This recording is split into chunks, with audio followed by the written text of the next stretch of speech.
Tonight's top stories. The impeachment trial of Vice President Sara Duterte continues. Attending physicians at the Philippine National Police General Hospital or PNPGH have cleared Senator Rodante Marcoleta for possible discharge from the hospital. The government spearheaded celebration for the 10th anniversary of the arbitral victory continues.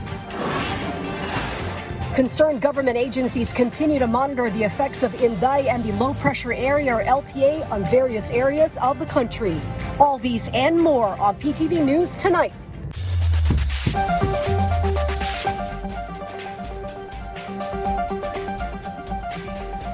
Good evening. Welcome to PTV News Tonight.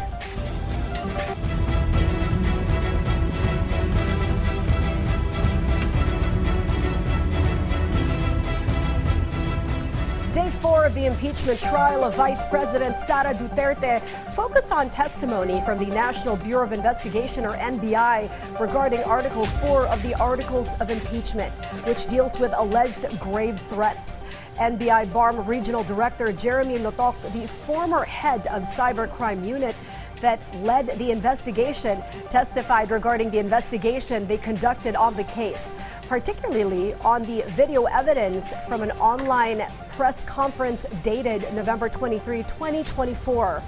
Using a four-factor analysis, manner of speaking, literal meaning, nature of instruction, and the relationship between the parties, the NBI concluded that the statements made against President Ferdinand R. Marcos Jr., First Lady Liza Araneta Marcos, former House Speaker Martin Romualdez, and others constitute serious and real threats. Following their investigation, the NBI recommended filing charges against her for 3 counts of grave threats and 1 count of inciting to sedition. Lotok noted that freedom of speech cannot be used as a defense given the potential for these statements to incite public disorder. House Prosecutor Representative Joel Chua also testified, admitting he felt fear following the Vice President's remarks, citing her high position and the history of her family. Senate Presiding Officer Francis Chis Escudero proposed limiting future trial sessions to a 9 a.m. to 2 p.m. window.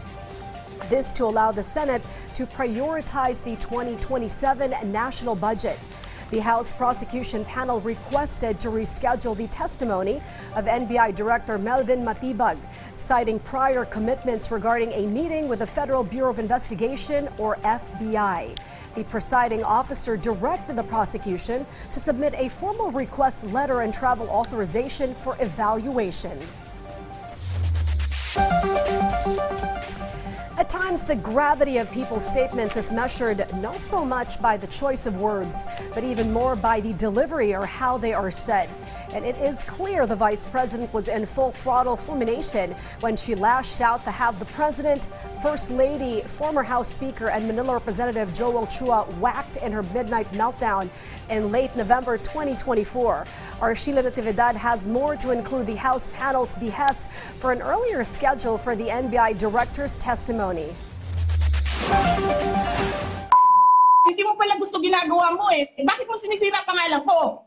Joel Chua, gusto ko lang tapusin nyo na yung show ninyo dyan sa House of Representatives para makabalik na kami. Not just the President, the First Lady, and the former House Speaker, but also Manila 3rd District Representative and now House Prosecutor Joel Chua was repeatedly cursed by Vice President Sara Duterte. These 8 video clips showing the Vice President uttering profanities were presented before the Senate's impeachment court during the 2nd week of the impeachment trial, where Chua admitted that he felt threatened at the time. At that time, syempre, hindi mo maalis na medyo matatakot naman talaga tayo dahil unang-una ito namang hindi namang ordinaryong tao itong nagbitaw ng ganyang pananalita, bagkus pangalawa sa pinakamataas na opisyal ng ating bansa. Chua added that the Vice President's words and utterances in the videos from the 2024 online press conference reflected what he described as a violent disposition, which according to him is very unbecoming of a national leader. Meanwhile, NBI BARM Regional Director Jeremy Lotok reinforced the earlier testimony of Senior Agent John Mark Calilung last week as he explained the steps taken by the NBI Cybercrime Division in authenticating the video. Basically, it's indicative of intent that the utterances was deliberately made up by the Vice President, and it really shows serious, actual and real threat, Your Honor. In his testimony, Lotok said the NBI Cybercrime Division executed an affidavit of investigation on the Vice President's online press conference, along with a recommendation to file 3 counts of grave threats and 1 count of inciting to sedition. Lotok also revealed that the NBI sent 2 subpoenas to the Vice President requiring her personal appearance before the agency in 2024, but she did not appear and was instead represented by her lawyer. He said the Vice President submitted 2 letters in response, citing office matters as her reason for not appearing, following the advice of her counsel. As for Representative Chua, he believes the Vice President's capacity to carry out her alleged threats is relevantly linked to the history of her family. Alam naman din natin yung history ng kanilang pamilya. In fact, asan ba ngayon yung kanyang ama? Ano ba ang kaso na kinakaharap ng kanyang ama? EJK. So, alam din naman natin yung tinatawag nilang Davao Death Squad. So, lahat ito may kinalaman sa kung ano man yung mga kapasidad nila para gampanan o gawin yung mga banta. The prosecution panel has also submitted a manifestation before the impeachment court seeking to present NBI Director Melvin Matibag as a witness at an earlier date due to his prior official travel commitments abroad, including a meeting with the Federal Bureau of Investigation. In this sense, Presiding Officer Senator Cheese Escudero directed the panel to submit a copy of Matibag's request along with his travel authorization for evaluation by the Senate's impeachment court. Sheila Natividad for The Nation. The palace announced that President Ferdinand R. Marcos Jr. is prepared to study the contents of a green box from the Bureau of Internal Revenue, or BIR, should the proper written authority be granted. The box reportedly contains the tax records of Vice President Sara Duterte. The palace clarified that, as of now, they have not received any formal request or letter regarding the matter. However, officials emphasized the critical nature of these documents in addressing ongoing issues and potential impeachment complaints filed against the Vice President. Palace Press Officer Undersecretary Claire Castro highlighted the importance of such documentation, stating that all legitimate documents are important in revealing the truth. Siguro sa mata naman ng tao, hindi lang sa atin, hindi lang dito ngayon na nasa room ng press briefing, alam naman natin kung gaano kahalaga ang mga dokumento na maaaring magpakita ng katotohanan sa mga issues na ito. So lahat ng dokumento, lahat ng lehitimo na mga dokumento ay masasabi nating importante sa paglalahad ng katotohanan. In the meantime, Senator Rodante Marcoleta, in confined detention at the Philippine General Hospital, is getting in better physical shape and likely to get a hospital discharge by Thursday, barring any sudden or abrupt sideways turn in his physical status from here on. Our Ryan Lisigas on his continued antibiotics treatment and his blood pressure under control. After spending a week at the PNP General Hospital or PNPGH due to fluctuating blood pressure and mild pneumonia, Senator Rodante Marcoleta may soon be discharged from the PNPGH. According to PNPGH Internal Medicine Department Chief Police Lieutenant Colonel Benali Bayani, the senator's condition is now stable with his blood pressure controlled at 130/90. He is also finishing his course of antibiotics for his mild pneumonia. Clinically stable naman po si Senator Marcoleta. Controlled po ang blood pressure po natin ngayon and nakapagpasa na po kami ng medical report, so antayin na lang po natin. Bayani also said the lawmaker is now fit to travel. However, his doctors have yet to determine the exact date when he will be transferred to a regular detention facility. Bayani also confirmed that the result of Senator Marcoleta's 2D echocardiogram are already available but declined to disclose the findings to the media. Nirecommend lang po natin siya na for completion po ng antibiotics sa kanya, then anytime po pwede naman na po siyang umarap po sa kanya. Police Lieutenant Colonel Bayani also clarified that strict health protocols, including the mandatory wearing of face mask, remain in place inside the hospital. At tapos na po yung pag-uusap doon, na-clear na po lahat yun.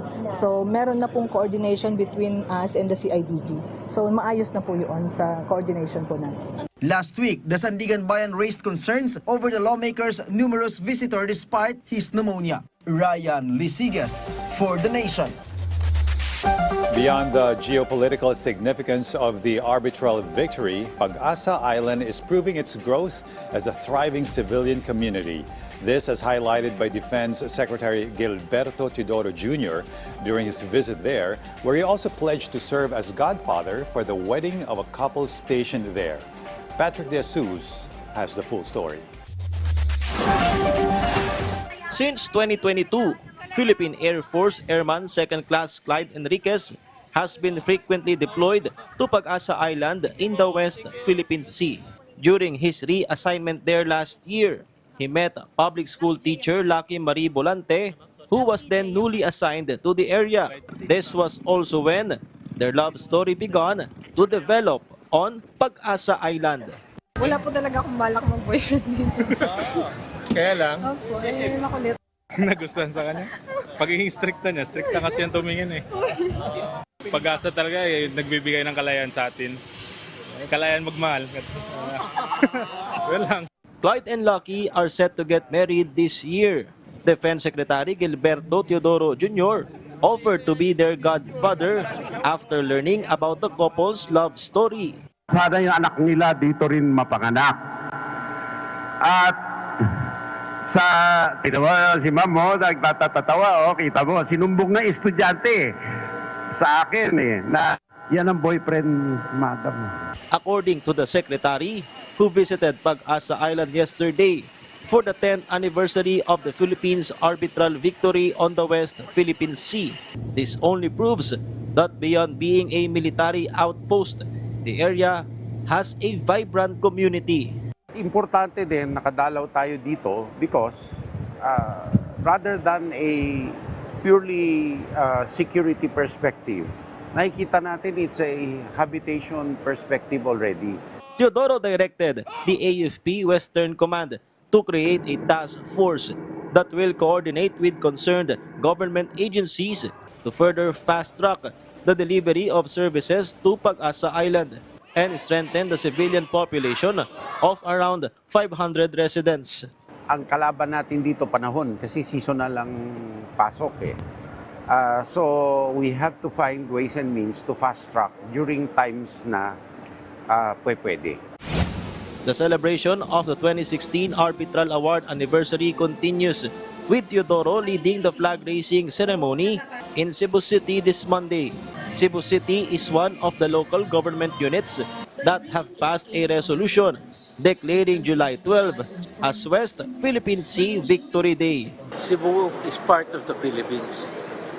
We are not going to alienate, and I personally am offended when we have Chinese harassing our fishermen. Teodoro supports making the Philippines' victory in the arbitral award against China a holiday, but suggested expanding it as a National Maritime Victory Day.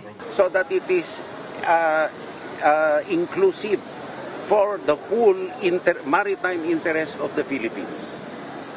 Mind you, this legal victory is very important, but it is only one step of the several steps we need to take at the soonest possible time. Patrick De Jesus for The Nation. The eye candy island of Camiguin not only sprang forth from fire, but has also turned into the gateway to northern Mindanao, Cagayan de Oro City. From here on, expect tons of tourists checking out and relishing the stunning beauty of the island, with added access care of a newly christened port for ferry boats and light watercrafts, which the president launched earlier today, and which our Clezo Pardilla dwells on in this report. From the pristine White Island, majestic waterfall, relaxing hot springs, and the famous sunken cemetery, submerged after a volcanic eruption. These are just some of the destinations that keep visitors coming back to Camiguin, the island born of fire.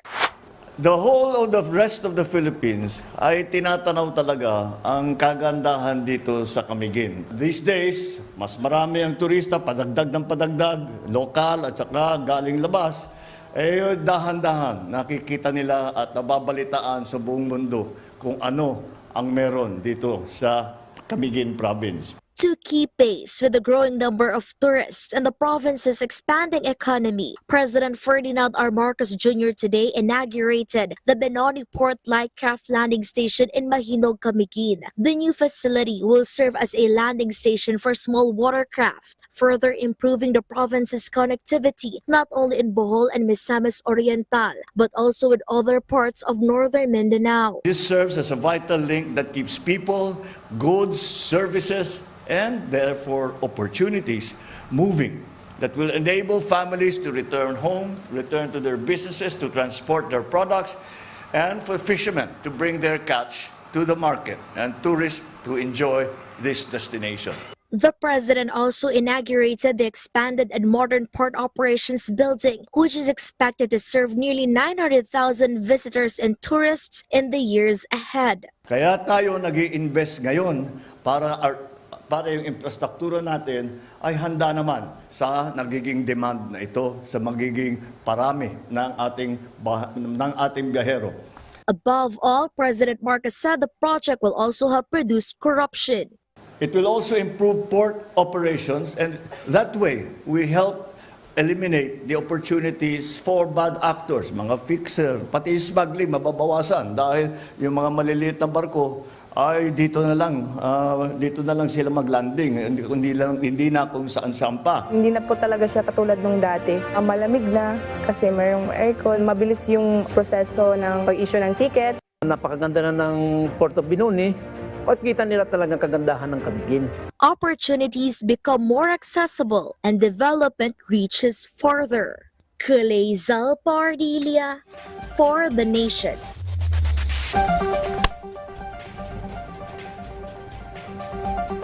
President Ferdinand R. Marcos Jr. is scheduled to fly tomorrow bound for Singapore for a 3-day working visit from July 14 to July 16, aiming to strengthen the ties between the Philippines and Singapore. During his visit, the president is set to meet with Singaporean Prime Minister Lawrence Wong to discuss enhancing cooperation in trade, investment, and various other sectors. The trip also includes meetings with business leaders, highlighting the country's recent status upgrade as an upper middle income country. Additionally, First Lady Liza Araneta Marcos is expected to deliver a message at the Global Economic Cooperation East Summit.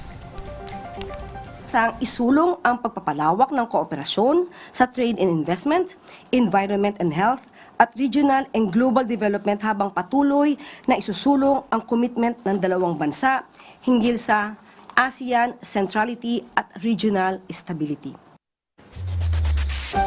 The brunt of Typhoon Inday, which did not make landfall in the Batanes Islands over the past weekend, had its greatest impact, ironically, down south in Sarangani Island, some 800 or 1,450 kilometers away. At least 10 dead in Sarangani Island, 6 in Lanao del Sur, 2 in Bukidnon, and 1 in Davao Occidental, with at least 24 injured or missing, as our Maribel Custodio hashes over the numbers in this report.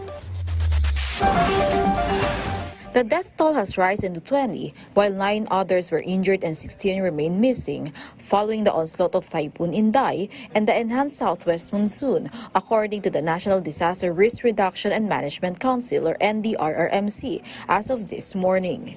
Most of the fatalities were recorded in Mindanao, particularly in Malapatan, Sarangani, where a landslide claimed the lives of 10 people based on the latest report from the Office of Civil Defense, or OCD. Ayon po sa kwento ng MDRRMO doon sa lugar po, ito pong dalawang pamilya ay lumikas papunta doon sa isa nilang bahay. Dahil nga po ang iniisip nila, maaring mas ligtas doon sa kabilang bahay nila. So yun po ang nangyari. Kaso po, meron pong mas mataas na bundok doon na yun po ang gumuho at saka natabunan po yung dalawang halos po itong 10 ay nanggagaling daw po sa dalawang bahay o dalawang pamilya po. Search, rescue, and retrieval operations are continuing, with the national government working alongside the local government of Sarangani at the landslide site. According to Malapalan Information Office, a 1-year-old child remains missing following the landslide. Ang isang challenge lang po dito dito sa mga nangyaring landslide, yung rubble po nito, syempre karamihan po nito putik kasi may kasamang tubig, lupa, yung soil erosion. Kaya medyo hindi po ito ganoong mabilisan na pwedeng hukayin using heavy equipment. Another challenge syempre itong pong mga nabanggit na lugar ay nasa bulubundukin po, So syempre yung mga pagpunta po doon kung magdadala man ng mga heavy equipment ay medyo challenging po. Meanwhile, 6 people died in Lanao del Sur due to the typhoon. 2 others drowned in Bukidnon, according to the OCD. 4 of the 9 injuries were recorded in Lanao del Sur, while 8 people remain missing in Davao Occidental, 5 in Lanao del Sur, 2 in Sarangani, and 1 in Maguindanao del Sur, based on the NDRRMC report. Around 146,000 families were affected by Typhoon Inday and the enhanced southwest monsoon, while 5,000 families are currently staying in the evacuation centers, according to the agency. More than 43 million pesos worth of assistance has already been distributed to affected communities. Meanwhile, various government agencies are now preparing for the approaching low-pressure area. Sa atin naman po mga kababayan, sinasabi po natin na patuloy po na makinig sa mga abiso at impormasyon ng mga science-based agencies at ganoon din po lalo na ng mga lokal na pamahalaan kasi sila po ang magsasabi sa inyo kung ano po ang eksaktong gagawin ninyo, kung kailangan lumikas, kung saan lilikas at kung kailan po dapat isagawa ito. Vel Custodio, for the Nation. The National Water Resources Board, or NWRB, continues to closely monitor the water level of Angat Dam, which remains low despite slight improvements brought by recent monsoon or habagat rains. NWRB Executive Director Sevillo David Jr. stated that the recent rainfall is insufficient for the dam to fully recover, underscoring the continued need for careful water management. While there is no immediate plan to reduce water allocation for Metro Manila and surrounding areas, authorities remain vigilant about potential weather impacts in the coming months. The board urged the public to conserve water by recycling, collecting rainwater, and being mindful of daily usage to help stretch the supply while the dams are in recovery. Pila po tayo sa mga kababayan po natin. Mas magandang magtipid po tayo, mag-recycle, hanggat maaari po. Kung may mga pagkakataon, mag-recycle at mag-ipon po ng mga tubig ulan at yun po mga paggamit natin na medyo bawas-bawasan po. Beyond former Ateneo coach Tab Baldwin, the National Bureau of Investigation has recommended criminal charges against several others, including Ateneo athletic officials, resort owners, and management. This following the tragic drowning incident that claimed the lives of 2 Ateneo student athletes in Depakulao, Aurora. Gab Humilde Villegas has the full report.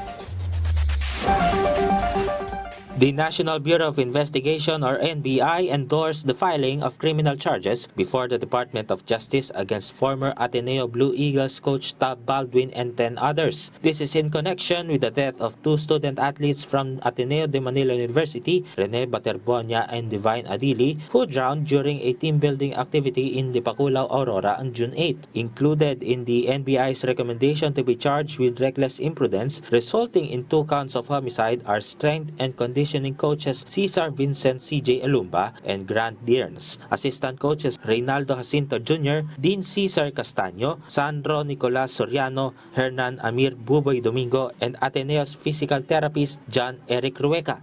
Meanwhile, the filing of a complaint for simple negligence resulting in homicide was recommended against Ateneo Athletic Director Emmanuel Fernandez, as well as the owners and co-managers of the resort, Francisco Zubia III, Frederick Zubia, and Yeda Mary Molina Rubio. Administrative cases were recommended to the Department of Interior and Local Government against the BPLO officer, Municipal Tourism and Development Officer, and the head of the Municipal Disaster Risk Reduction and Management Office of the Bacolod, Aurora for failure to implement standard operating procedures, resort safety inspections, lifeguard safety, and others. According to Justice Secretary Frederick Vida, the department will consolidate the earlier referral from the PNP Criminal Investigation and Detection Group or PNP-CIDG. Soon we will be coming up with a decision on how to proceed on this case. No? Last week, the Department of Labor and Employment continued the clarificatory hearing on Baldwin's employment status. Ateneo insisted that Baldwin is only a consultant and that no employer-employee relationship exists. Dole has ordered Ateneo to submit the necessary documents within 7 days before issuing a final decision. According to Labor Secretary Francis Tolentino, the investigation into Baldwin's possible violations of the Labor Code will be fair. Gab Humilde Villegas for The Nation.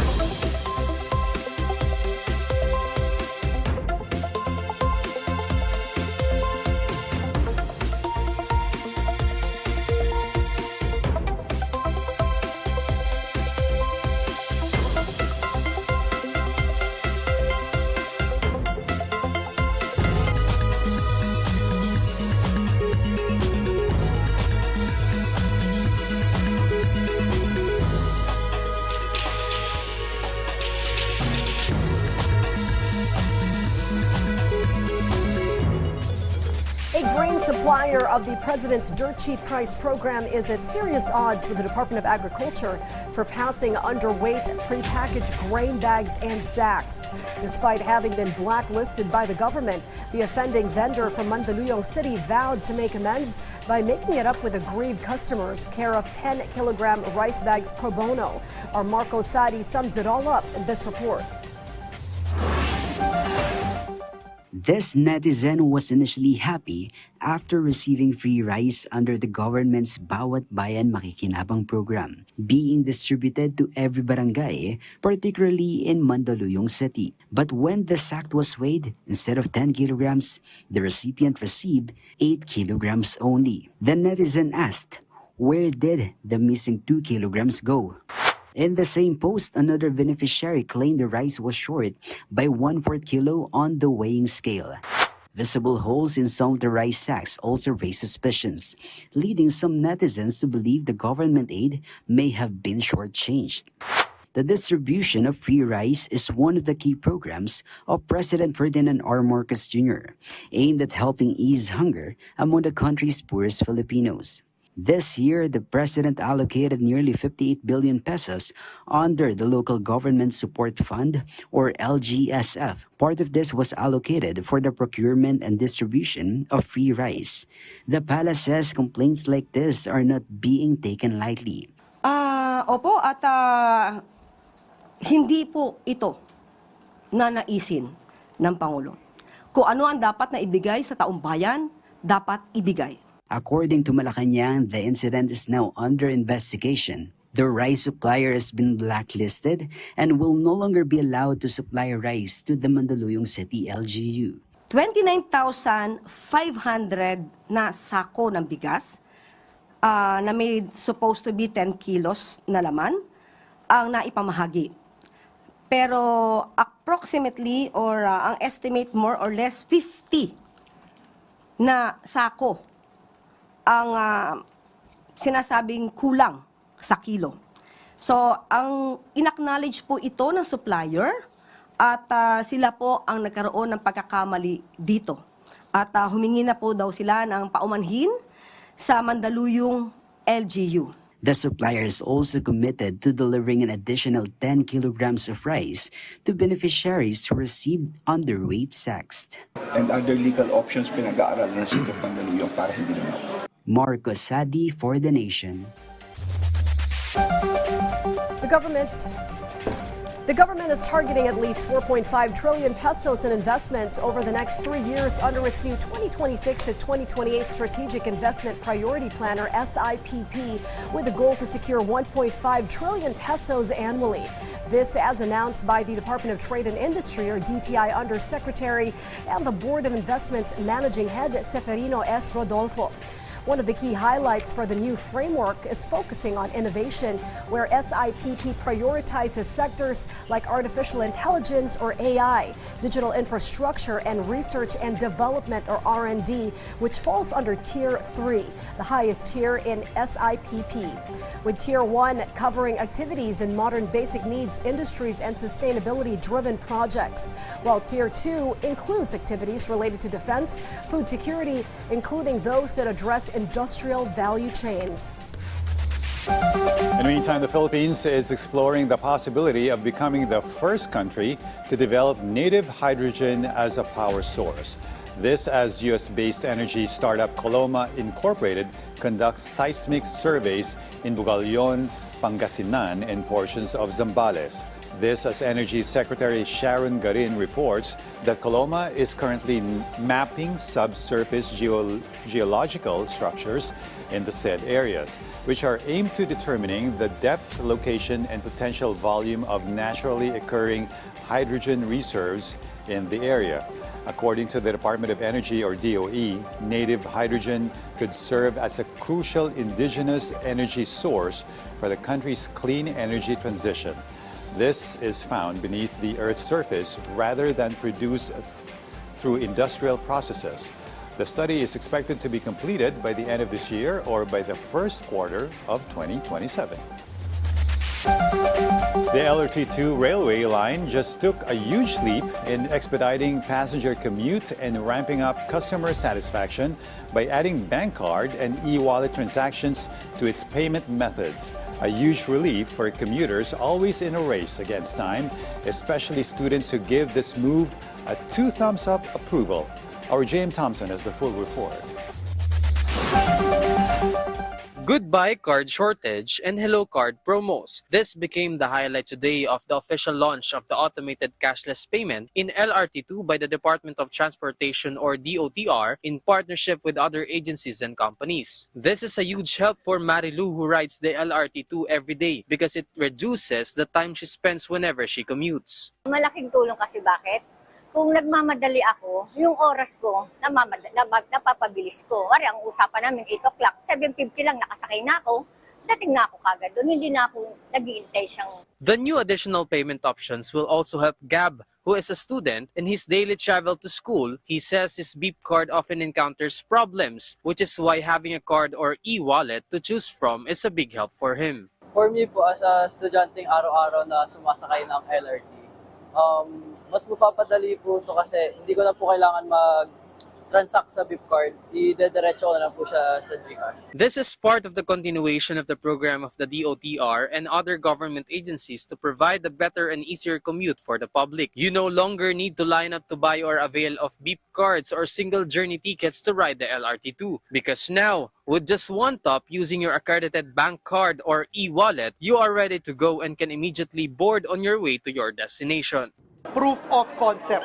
So dito po natin na sinasampulan itong open interoperable system natin na by next year magkakaroon po tayo nung malaki nating public-private partnership PPP project, yung Philippine Automated Fare Collection System, na sasaklaw po hindi lang sa MRT3, LRT2, LRT1, kundi sa lahat po ng release natin ng tren at maging ibang modes of transport. When it comes to security and in case problems arise with transactions, the Department of Information and Communications Technology, or DICT, and the Bangko Sentral ng Pilipinas assure their action to prevent and solve these issues. If you have any issues, you can always raise it up to the BSP Action Center or sa DICT po 1326 at dict.gov.ph or sa RCBC or any of the partners here.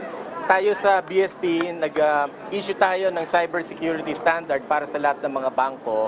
Nang sa gayon, align po ito sa mga global cybersecurity standards na sinusunod ng ating mga bangko at ating mga e-wallets, no, upang lahat ng transactions natin ay secure. Meanwhile, the DOTR, DICT, and other government agencies assure that social inclusion should not just be about connectivity, but should also include affordability. That is why this payment method is also expected to be made available in LRT1 this year. J.M. Thompson for The Nation.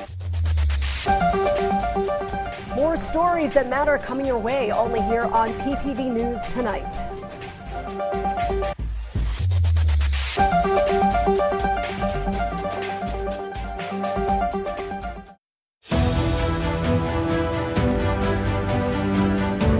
The second witness for the prosecution is no other than Attorney Jeremy C. Lotok. I, Jeremy C. Lotok, do swear that the evidence that I will be giving shall be the truth, the whole truth, and nothing but the truth. I was the chief of the NBI Cybercrime Division. Primary duties, among others, to plan, direct, supervise the investigation of cybercrime cases. And part of my duties and responsibilities is to investigate high-profile cases, specifically crimes committed through and with the use of information and communication technology.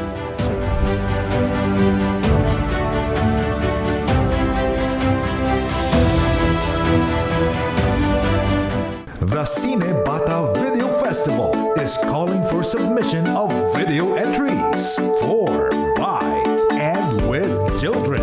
Submit videos with the theme, Hear My Voice. Deadline for submission of entries is on July 31, 2026. For details, visit or contact the following.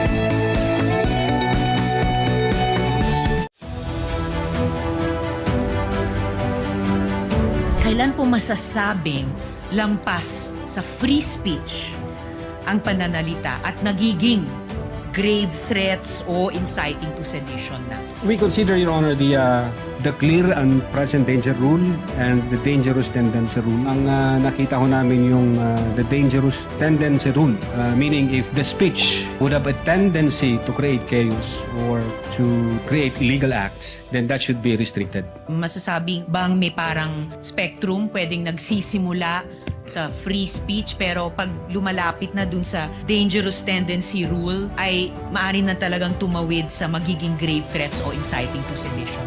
Yun. Yes, Your Honor. Pwede po yun.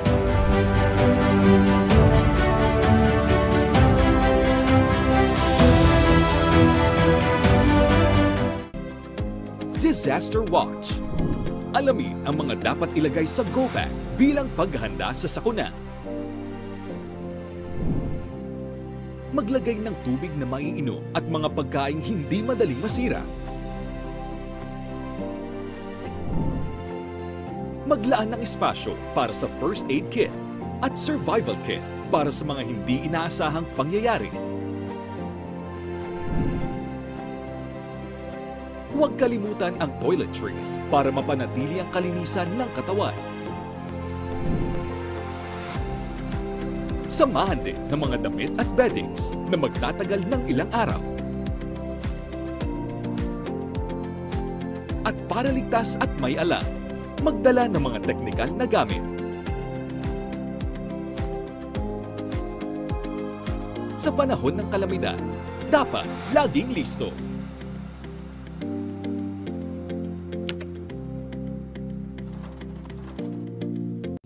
Tutukan ang mga solusyon at aksyon sa mga isyu ng bayan at programa ng pamahalaan para sa Bagong Pilipinas. Kasama ang ating Presidential Advisor for Poverty Alleviation, Larry Gato, live dito lang sa PTV.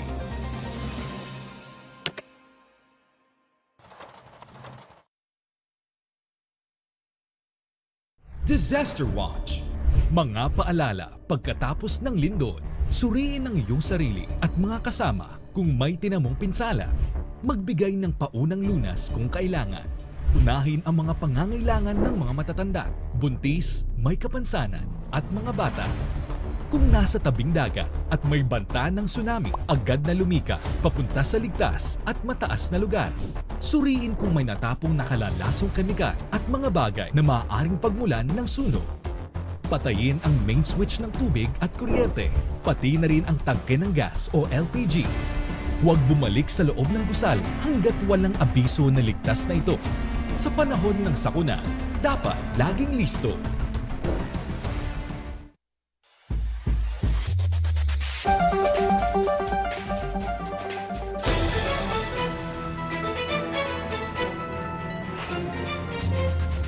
President Ferdinand R. Marcos Jr. has appointed Dr. Jose Brix Pujalte Jr.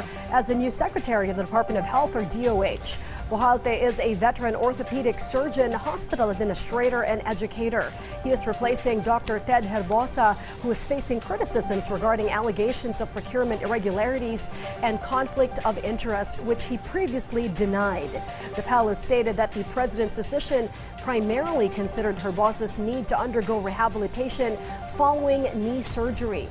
The palace also said that the new DOH chief is set to lead President Ferdinand R. Marcos Jr.'s continuous efforts in boosting the country's healthcare system. Sa DOH, inaasahang pangunahan ni Dr. Pujalte Jr. ang ahensya sa pagpapatuloy ng mga hakbang ni Pangulong Marcos Jr. upang higit na mapatatag ang healthcare system sa bansa, maisulong ang dekalidad na serbisyong pangkalusugan at maisulong ang mabuting kalusugan para sa lahat. The Office of the Ombudsman has filed charges of usurpation of authority against former Overseas Workers Welfare Administration, or the OWA Administrator Arnel Ignacio. The charges stem from a 1.4 billion peso property acquisition in Parañaque, intended for accommodation for overseas Filipino workers, or OFWs. According to Department of Migrant Workers, or DMW Secretary Hans Leo Kakdak, the Ombudsman resolution states that Ignacio signed a contract to sell, a deed of absolute sale, and an addendum, and subsequently approved the release of funds without authorization from the OWA Board of Trustees. The resolution emphasized that this failure to secure board approval was not merely a technical omission. Meanwhile, the Office of the Ombudsman dismissed separate charges of graft, malversation, and plunder filed by the DMW against Ignacio. In response, the department plans to file a motion for reconsideration to have the complaints reviewed. Ngayon's latest volcanic discharge has posted its largest volume of sulfur dioxide in over a quarter century.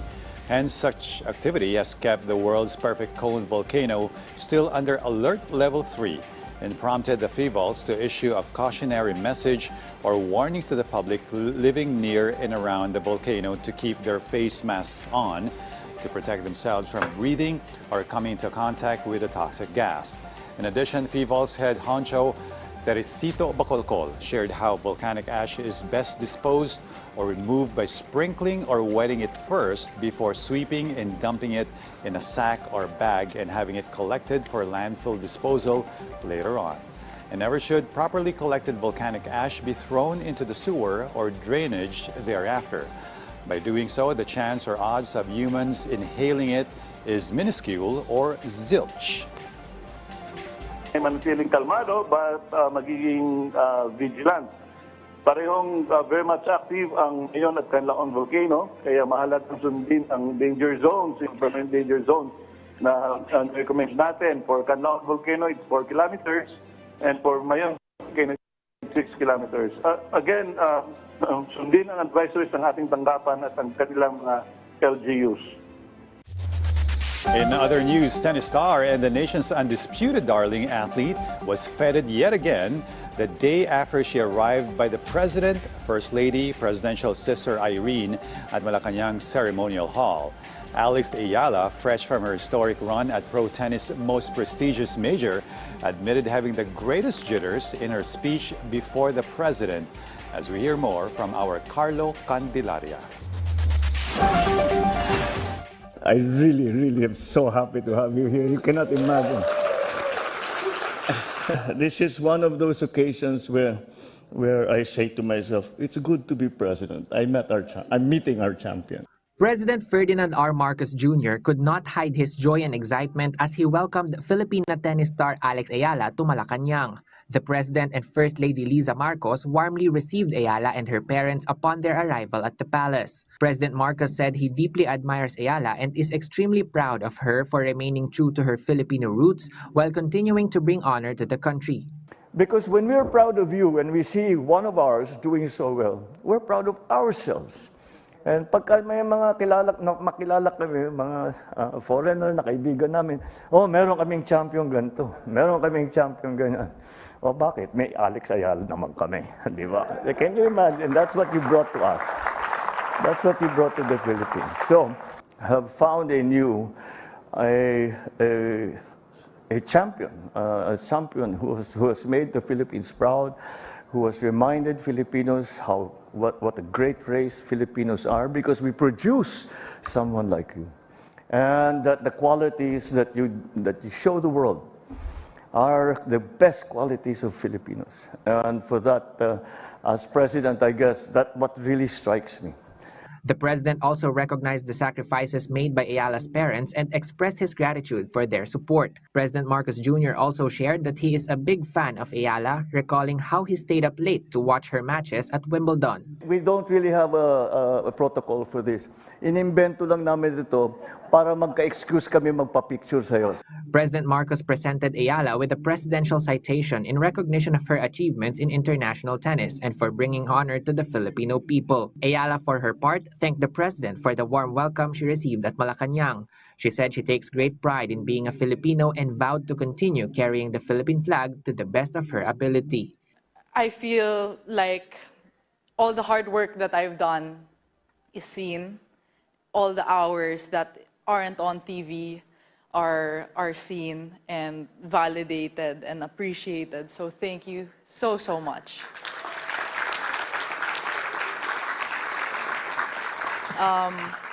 And I am a firm believer that where you come from is a big part of who you are. So like you said, Mr. President, I do my best to represent the best of our country on and off the court, because I'm really proud, and it comes from a genuine place of love.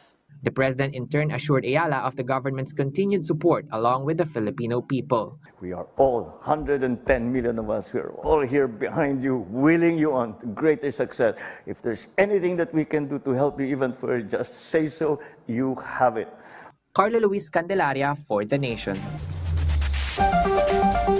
The NBI's former cybercrime unit head took the witness stand today on the second week of the vice president's impeachment trial, and he stands firm on the results of his team's probe and his recommendation of charges in his report dismissing the hollow freedom of speech excuse used by the vice president's legal team. Our Bernard Ferrer tells us more, to include the Senate presiding officer's wish to have the proceedings scheduled at 9 a.m. to 2 in the afternoon. So crucial pieces of legislation could be taken up. On the fourth day of the impeachment trial of Vice President Sara Duterte, which focused on Article 4 or the alleged grave threats, NBI Regional Director Jeremy Lotok took the witness stand. Lotok is a former chief of the NBI Cybercrime Division, which investigated the alleged threats made by Vice President Duterte against President Ferdinand R. Marcos Jr., First Lady Lisa Araneta Marcos, and former House Speaker Martin Romualdez. During the direct examination conducted by private prosecutor attorney Amando Vergil Lugutan, Lotok testified that their investigation began after then NBI Director Jaime Santiago directed them to examine the video of Vice President Duterte's online press conference. Lotok also said he instructed NBI Senior Agent John Marcalilong to preserve the digital evidence, including the video of the online press conference posted on Harry Roque's Facebook page on November 23, 2024. According to Lotok, the NBI evaluated Vice President Duterte's alleged intent, motive, and capability to carry out her statements. He further testified that the NBI also reviewed an October 18, 2024 press conference of the Office of the Vice President, during which Vice President Duterte allegedly made the statement that she wanted to remove someone's head, which the NBI believe referred to President Marcos Jr. Vice President Duterte allegedly failed to appear at the first hearing due to an office matter.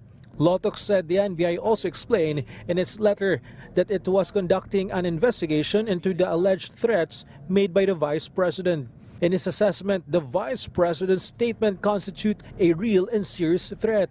Lotok explained that the NBI used 4 factors in evaluating the statements, the manner in which they were delivered, their literal meaning, the nature of the statement or instruction, and the relationship among the parties involved. He also described Vice President Duterte in the video as furious and fuming mad, saying she repeatedly made strong remarks against President Marcos Jr., First Lady Liza Araneta Marcos, and former House Speaker Romualdez. The prosecution again played portions of the November 23, 2024 online press briefing, which showed the Vice President's profanities and criticism. Lotok emphasized that, from a law enforcement perspective, the statements were alarming because they could exploit by other groups. He added that freedom of speech cannot be invoked as a defense under the circumstances. Based on the NBI's investigation, Lotok said the agency found sufficient grounds to recommend filing cases of grave threats and inciting to sedition against Vice President Duterte. The defense panel will continue its cross-examination to Lotok tomorrow. Vice President Duterte's Chief of Staff, Attorney Zuleika Lopez, is also scheduled to take the witness stand tomorrow. Bernard Ferrer for The Nation. So formidable and intense was the heat from the blaze that lit up a portion of the Ulat Bridge in Quezon City over the past weekend. The flames caused the asphalt pavement to lift and the bridge to buckle as a result. Thus, with the serious damage status it has obtained, the president earlier today ordered an immediate technical inspection and comprehensive structural evaluation of the bridge along Congressional Avenue to determine the quickest remedial work and hopefully resume safe vehicular traffic even in the interim. The families living under the bridge have been placed in evacuation in nearby sites with a shutdown of the bridge to vehicular traffic.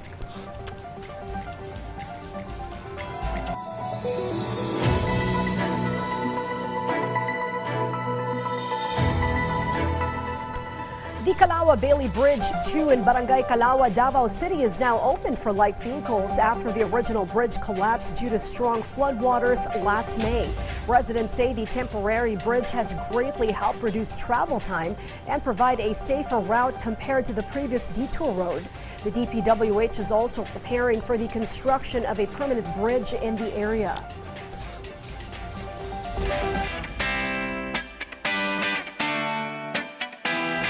We'll now give you the latest buzz here at Pop Culture Corner. First up, SB19 marked another milestone in their career with a high-energy headlining performance at the sold-out OPM Congenerations 2026. Organized by Pure Gold, the event celebrated Filipino music by bringing together established and emerging OPM artists, including Ben and Ben, Alamat, Flo G, Skustikli, Sunkiss Lola, G22, Kaya, and Sonara. The P-pop group capped the concert with performances of their popular tracks including Yento, Emoji, Memories, and Wakas, before joining other artists for a finale performance of Visa. SB19 also expressed their gratitude to their fans 18 for their continued support as they prepare for their historic Lollapalooza debut.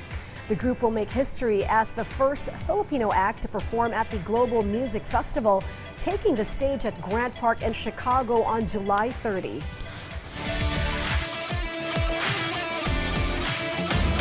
The Philippines continues to shine on the international stage as John Mar Villaluna, better known as Oh My Venus, and Team Angkor captured the championship in Thailand. Oh My Venus and Team Angkor claimed the Ragnarok Origin Classic Tier Cup title after defeating Team Poic in the grand finals held at Union Mall in Bangkok, Thailand. With the victory, Team Angkor took home the tournament's grand prize of $500,000, or about 31 million pesos. Oh My Venus once again showcased his leadership and competitive skill, playing a key role in Team Angkor's championship run. The triumph adds another milestone to the Philippines' growing success in esports as Filipino players continue to make their mark on the global stage. Our food for thought tonight comes from Richard Cushing, an American Catholic cardinal who served as Archbishop of Boston from 1944 to 1970. He was known for his compassionate leadership, interfaith outreach, and commitment to public service. And he once said, "Plan ahead. It wasn't raining when Noah built the ark."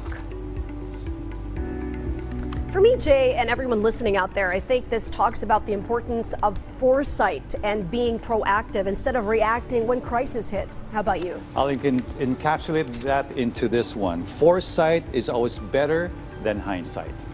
I like that. And before we end our newscast, please do take the time to like, subscribe, or share PTV social media pages flashing on your screen right now. It would go a long way and we would truly appreciate it. And so goes PTV News Tonight's roundup of tomorrow's headline stories. I'm Sharm Zaspina. I'm Jay Esteban. Join us again tomorrow on PTV News Tonight.